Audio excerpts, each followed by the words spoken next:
Universo Épico no ar, e hoje nós vamos bater um papo sobre livro, sobre romance. Quem não gosta de um bom romance, né? E olha só quem está conectada aqui comigo é a Carla. Tudo bem, Carla? Oi, tudo bem, e você? Tudo jóia. Carla, nós vamos falar sobre o seu livro Entre Vinhos e Flores. E aí, conta pra gente a sinopse. O Entre Vinhos e Flores, ele é um livro que fala sobre jornadas, né? É a história de um escritor também, o William, que ele decide dar uma mudada na vida dele e ir atrás de um antigo amor. E ele vai atrás desse antigo amor, e o que ele vai descobrindo na jornada é muito mais importante, né, para ele do que o antigo amor em si. E se eu contar mais, acho que daí já é spoiler. E olha só, gente, a Carla, ela é cineasta, roteirista, e o livro dela surgiu após o roteiro do filme, é isso? Sim, é isso. Eu primeiro escrevi o roteiro, e aí depois eu adaptei pro livro, né? E depois eu fiz a forma literária. Por que essa decisão? Porque eu já queria escrever um livro, e eu também queria que a história do Entre Vinhos e Flores fosse para o mundo de alguma forma. Eu passei muito tempo gestando essa história. E como o audiovisual no Brasil nos últimos anos, né, começou a ficar um pouco mais difícil para ser realizado, eu resolvi fazer a adaptação para o livro, para que essa história, né, pudesse ir para o mundo, para que eu também pudesse encerrar esse ciclo, né, que eu tive com Entre Vinhos e Flores, que foi um ciclo, foram alguns anos escrevendo. E porque, né, como eu já queria escrever um livro, achei que seria interessante pegar uma história que eu já tinha e adaptar. Então foi também um exercício para aprender a escrever livros, porque foi o primeiro livro que eu escrevi. E foi bem difícil, o caminho inverso, eu acho que é mais difícil do que adaptar o livro para um filme, né, para um roteiro. Exatamente isso que eu ia perguntar, né? Do roteiro do filme pro roteiro, né, pro enredo, para a história do livro, é muito diferente, né? Então, o que você teve que adaptar, né? Que cenas, né, que no livro talvez você ficou mais livre, né? Porque a questão do cinema tem o custo também, né? Não adianta você pensar numa cena mirabolante, mas e depois para colocar isso no vídeo? Sim. Escrever um roteiro, pelo menos para mim, é algo muito mais fácil, mais simples, porque é mais direto. No roteiro você descreve as cenas, os diálogos, e você não imprime tanta emoção, né, na escrita. Então, eu já estava muito, digamos, viciada, né, em escrever roteiro. Eu consigo escrever um roteiro em 4 dias, então, né, roteiro é muito tranquilo. E aí, na hora de passar para o livro, foi muito complicado, porque eu vi que me faltava a emoção da escrita. Porque no roteiro é tudo muito plano, digamos assim, né? É isso. O personagem entra na sala e senta. No livro, se você escrever o personagem entra na sala e senta, isso não tem a menor graça. Então, isso foi bem difícil, essa adaptação. Também foi difícil encontrar a pessoa que ia narrar, né, o filme, se seria em terceira, o filme não, o livro, se seria em terceira pessoa ou em primeira. No fim, eu achei que em primeira pessoa no livro ficaria melhor. Uma pessoa muito especial para mim. E sim, quando você pensa num filme, assim, eu também sou produtora, né? Sou diretora, sou produtora, sou roteirista, já fui atriz também. Então, quando você pensa num filme, você tem que pensar no custo daquele, como que você vai desenvolver. E quando eu escrevi o roteiro, o meu lado produtora sempre pensava, tá, mas isso aqui vai sair caríssimo para uma produção, então não. E já no livro eu tinha essa liberdade de poder descrever as coisas, de colocar o que eu quisesse sem me preocupar que aquilo teria um custo depois, né, para ser feito, porque não seria feito, né? Vai muito mais das pessoas imaginarem. E então, acho que assim, o livro foi bem mais difícil para escrever, com certeza. Adaptar foi, nossa. Sem barreiras e sem filtros. Sem barreiras e sem filtros. Mas quando... Eu não sei se isso acontece com todos os roteiristas, mas comigo, pelo menos, aconteceu que, como eu escrevia roteiro há muito tempo, sem barreiras e sem filtros acaba ficando complicado, porque você já está acostumado a ter barreira, a ter filtro. Então, como fazer agora, né? Então, parece que é mais tranquilo, mas não é. E aí, me conta sobre o projeto do filme, né? Ele tá em que fase? Tá engavetado? Por hora, ele tá engavetado, né? Tá parado. Em 2019, vários projetos da Ancine foram cancelados, né? Para captação pelo artigo 1A. Inclusive, na época, o artigo 1A foi suspenso e tudo mais. E então o projeto acabou sendo encerrado, foi cancelado, e como eu também já estava em vias, né, de mudar de país e tudo mais, eu resolvi dar um tempo, mas eu pretendo retomar o projeto do filme um dia, mas por hora não. Sobre a jornada, né, dos seus personagens no livro, você retrata ali a luta contra uma doença. E colocar isso no livro, né? Como é que foi para você? Foi, de certa forma, foi libertador, porque na época que eu estava escrevendo o livro, o meu ex-marido ele estava passando por um linfoma, né? Ele estava fazendo tratamento com linfoma, ele chegou a fazer transplante de medula, tudo mais. E um grande amigo meu também estava enfrentando um câncer, tanto que o livro é dedicado para esse amigo. E ao mesmo tempo que foi difícil, porque eu tinha que lidar com a minha dor, também foi libertador, porque eu pude colocar essa dor para fora. E muitas coisas do que eu escrevi no livro foram coisas que eu acabei vivenciando, que eu não passei, porque quem passou foi meu ex-marido, né, e esse meu amigo, foram eles que passaram, mas eu acabei vivenciando. Então, foi terapêutico. Posso dizer que foi terapêutico. E o romance?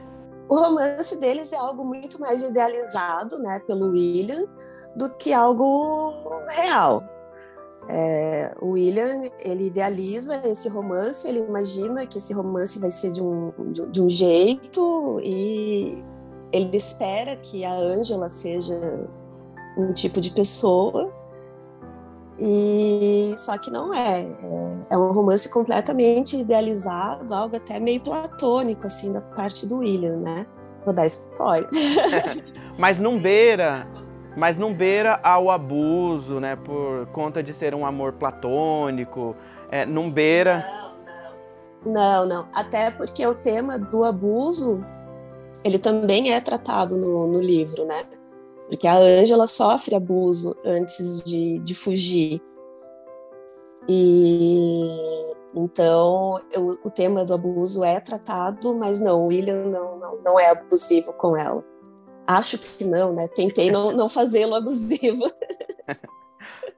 Ô Carla, e aí, né? Como é que é dosar, né, o drama da luta contra a doença, né, o câncer, e dosar também o romance? Como é que é misturar tudo isso num enredo? É um pouco difícil, porque eu estava escrevendo sobre as dores, né, de pessoas que eu convivia. Eu estava escrevendo sobre as minhas dores também. Então, assim, é difícil, porque mesmo que seja uma história de ficção, como os personagens foram retratados, foram inspirados em histórias reais, eu sentia às vezes que eu estava me expondo muito e que de alguma forma eu também estava expondo outras pessoas. acho que separar essa parte de tentar não identificar quem é quem na história é que foi o mais complicado, assim. E escrever sobre as dores que a gente vive, que a gente presencia, de uma forma que aquilo não se torne pesado, requer, assim, muita sensibilidade.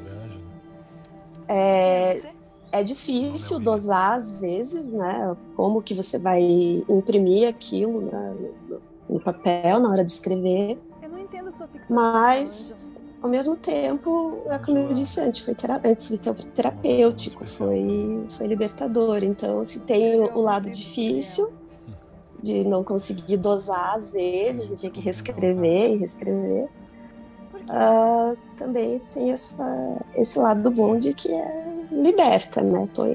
Põe para fora as emoções e tudo. Tanto que da metade para o final do livro eu chorava toda vez que eu sentava para escrever. Não só do livro, né? Do roteiro e depois do livro. Nossa, eu escrevi chorando o livro, porque daí eu começava a reviver muita coisa, né?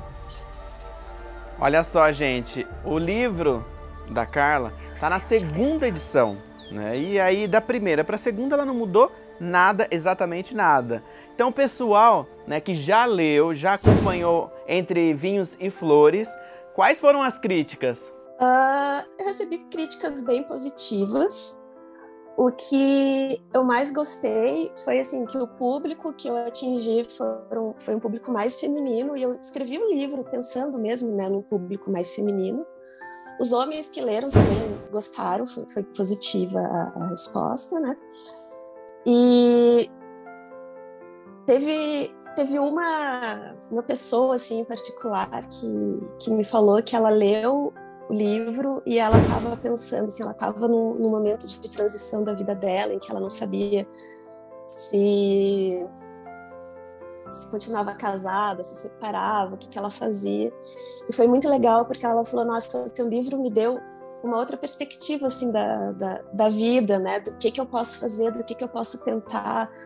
Nossa, isso foi bem legal. E, assim, algumas pessoas que leram, né, que me deram feedback, quase todas me falaram algo mais ou menos assim, nossa, teu livro me fez pensar que essa vida pode ser só essa, e que, poxa, será que eu não estou perdendo meu tempo com coisa que não, né, não tem nada a ver? Então isso é bem legal. Acho que esses feedbacks são os que mais me tocam, assim, de ver que o livro, de alguma forma, ajudou a pessoa a ter uma outra perspectiva da vida ou dos acontecimentos dela, né, que estão ao redor dela. Carla, e aí o pessoal de casa, por que é que tem que ler Entre Vinhos e Flores? Tem que ler porque é sobre uma jornada e sobre a importância da jornada na nossa vida, que talvez a jornada seja muito melhor do que o destino em si. E para ver que às vezes a gente está preso em algumas situações que não nos fazem felizes e idealizando coisas que são completamente, né, fora da realidade.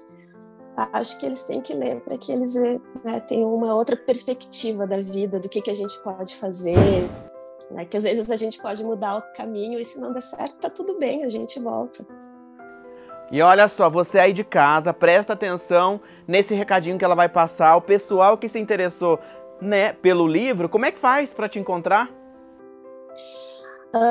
Para me encontrar, pode encontrar pelo Instagram, @CarlaMaquiê, Carla com K, e o Maquiê também é com K. E o livro ele está disponível na Amazon pelo Kindle, por enquanto só digital. E eu acredito que a partir do ano que vem eu já devo ter a edição física também, a segunda edição física. Porque eu também estou lançando ele em inglês e espanhol, então a edição física acabou ficando para o ano que vem. E antes de finalizar, é uma série, é uma saga, é uma trilogia ou é uma história única? Eu acho que é uma história única. Eu até já pensei em continuar, talvez escrever o livro pela perspectiva da Ângela, mas não, eu acho que por enquanto ainda é uma saga única. Perfeito. Então, olha só, Quando tiver novidades, outros livros, outras histórias, vem compartilhar aqui com a gente. Pode deixar, venho sim. Já está convidada, viu? Quero agradecer a sua participação. Obrigada. Imagina, eu que agradeço a oportunidade. Obrigada. Valeu, Carla. Um beijo, até a próxima. Beijo, até. E olha só, a gente vai para um rápido intervalo e no próximo bloco tem muito mais.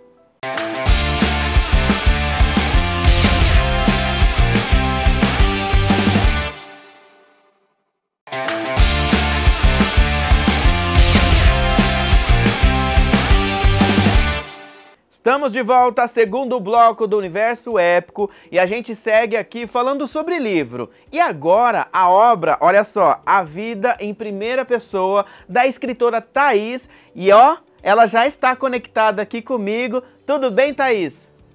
Tudo bom, e você, Michel? Tudo jóia, diretamente de Brasília. Olha só, conta pra gente então um pouquinho do seu mais novo lançamento. Pois é, esse livro, A Vida em Primeira Pessoa, ele é baseado em fatos reais.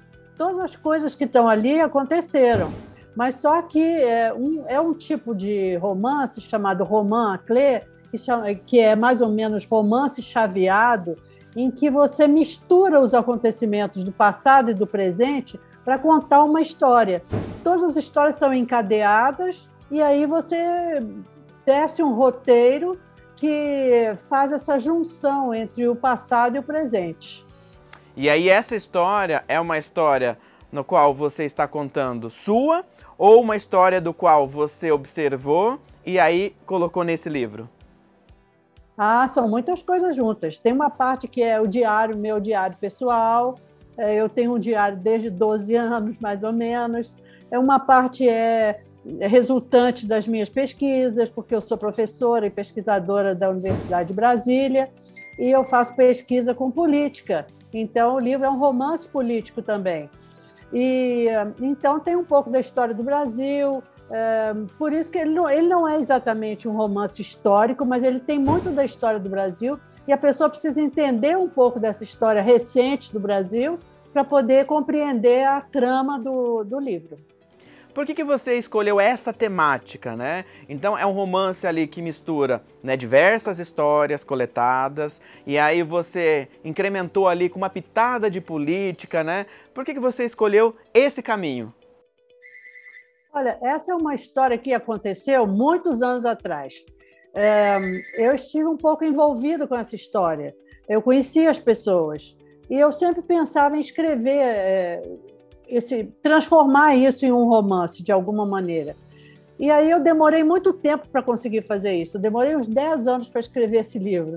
Eu comecei a escrever 10 anos atrás, escrevi um capítulo aqui, outro acolá, e não conseguia juntar exatamente.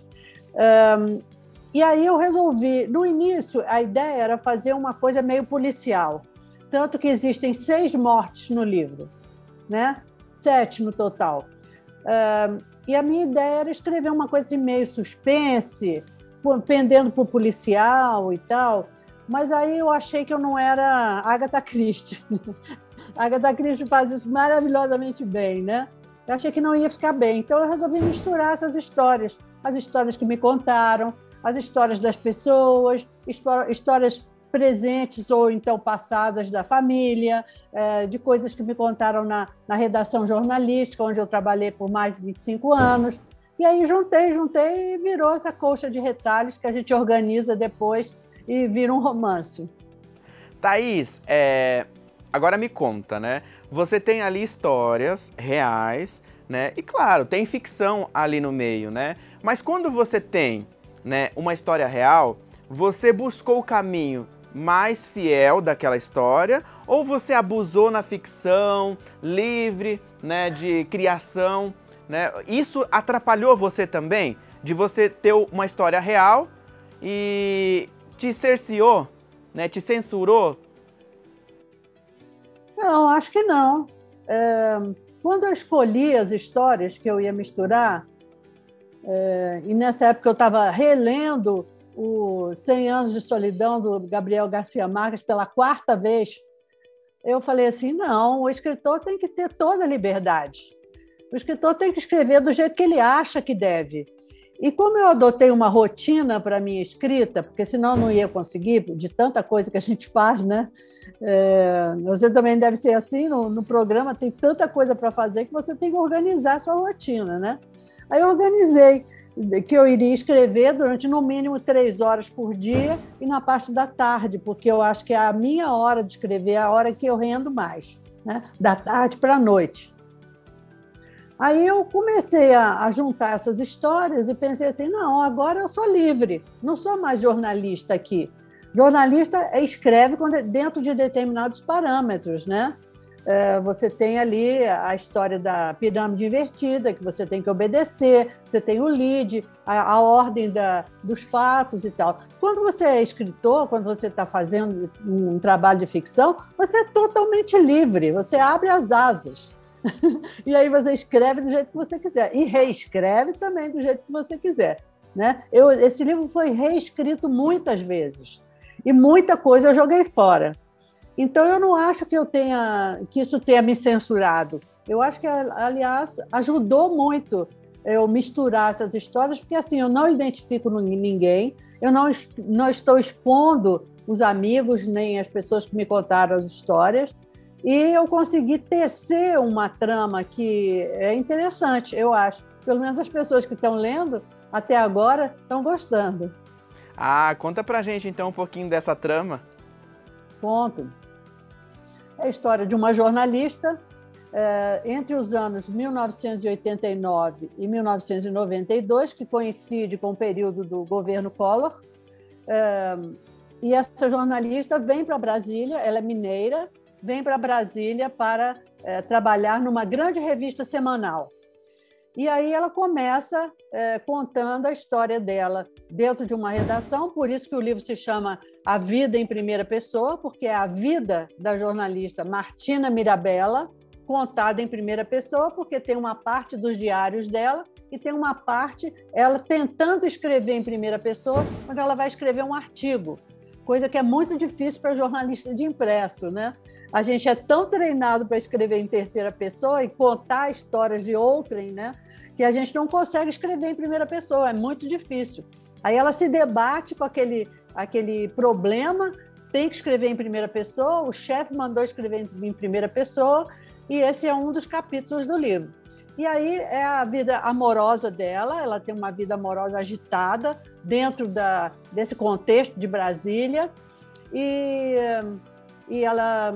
O que mais? E aí começa, como ela cobre o Palácio do Planalto, ou seja, ela está por dentro da política, dos bastidores da política no Brasil, ela começa a observar que estão acontecendo umas mortes.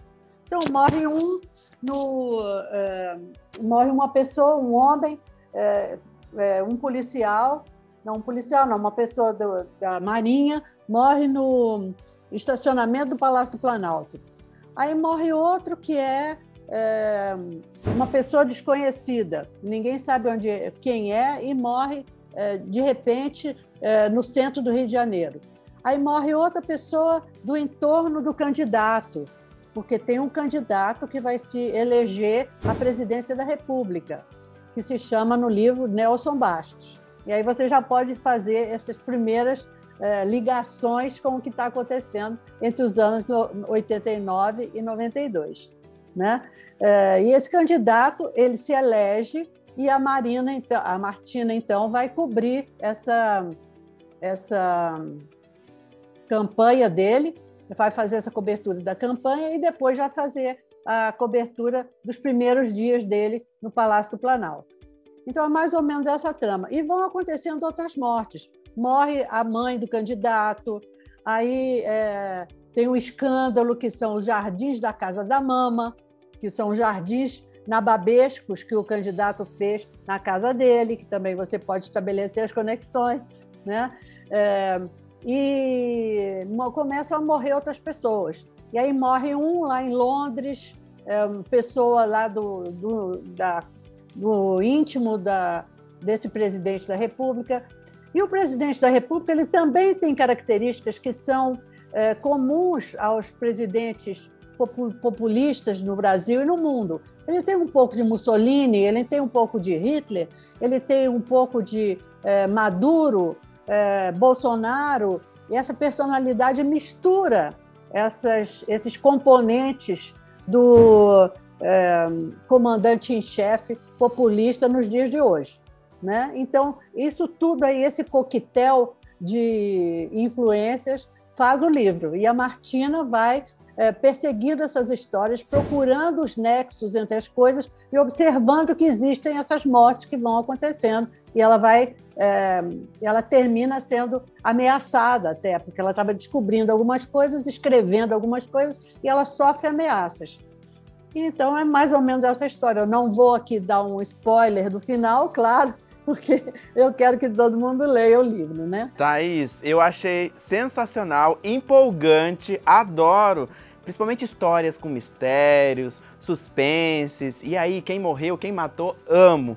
E as pessoas que colaboraram, né, com a história ali, né, contando as suas histórias, e aí você usou, né? Elas leram o livro, né, e quais foram os feedbacks? Olha, recebi um feedback de uma amiga da minha mãe, que mora em Belo Horizonte, que se lembrou de coisas de Belo Horizonte. Falou assim, que legal, você se lembrou da igrejinha da Pampulha, que bom, você lembrou da Serra do Curral. Então, as pessoas estão se identificando com as coisas. E o grande barato da literatura é esse, né, Michel? É você descobrir pontos de identificação para você poder entrar dentro daquela história, você viver a história dentro da trama que o imaginador imaginou, né? Então, eu acho que esse é o grande barato da literatura, qualquer literatura que a gente leia. Eu leio muito, né? Então, quando eu consigo entrar naquele universo, né, que é o nosso universo épico, quando eu consigo entrar nesse universo épico, é quando a história mais se identifica comigo e as pessoas se sentem melhor quando elas conseguem esse mergulho naquela história que é contada. Thaís, a sua personagem jornalista, com certeza, né, jornalista tem muitas histórias para contar, então acredito que não seja um livro único. E aí, pode vir outras histórias dessa jornalista, pode vir uma série, uma saga? Olha, eu acho que é uma boa ideia, viu? Não tinha pensado nisso ainda não. Mas eu já comecei a escrever um outro livro, que não é sobre esse assunto, é sobre garimpo.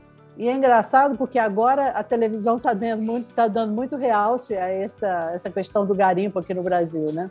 Eu tenho alguma vivência de garimpo na minha vida jornalística, então eu sei que o garimpo é um tema assim, ululante, né? Está sempre por aí.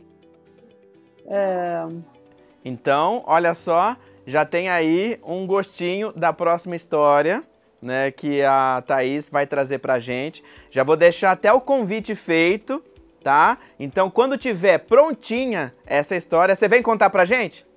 Vou, claro, com todo prazer. Thaís, então, pessoal de casa que gostou da sua história, A Vida em Primeira Pessoa, como é que faz para encontrar o livro, encontrar você, acompanhar o seu trabalho? Deixa eu mostrar o livro aqui. Olha que capa linda. Sensacional. A capa é de um amigo meu, a capa de um amigo meu, Igor Outeiral. Eu vou deixar aqui o meu e-mail, que eu acho que é a forma mais fácil de se comunicar comigo, que é Thaís de Mendonça, tudo junto, sem cedilha, @gmail.com. Ou então no site da editora, Editora Desconcertos, que tem um link para a Amazon também. A pessoa pode comprar pelo link da Amazon. É muito fácil de comprar. Olha só, quero agradecer mais uma vez a sua participação. História incrível, adorei. E convite feito, hein? Tem história nova? Vem compartilhar com a gente. Vou sim, com o maior prazer. Valeu, um beijo. Beijo, Michel. Ponto final no Universo Épico e na próxima semana tem muito mais. Tchau, tchau.